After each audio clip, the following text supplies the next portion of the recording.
Today, I'll guide you through the step-by-step process of deleting your YouTube channel without deleting your Google account.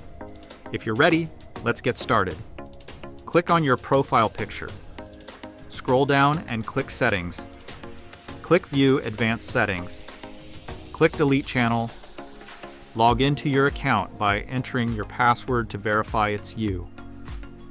Select I want to permanently delete my content. Tick the checkbox and click Delete My Content.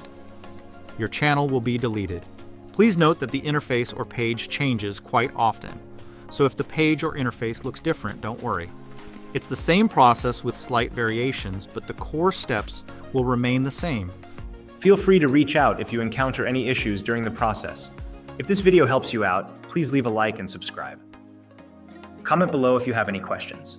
If you need further assistance with your website, consider hiring a professional using the link in this video below.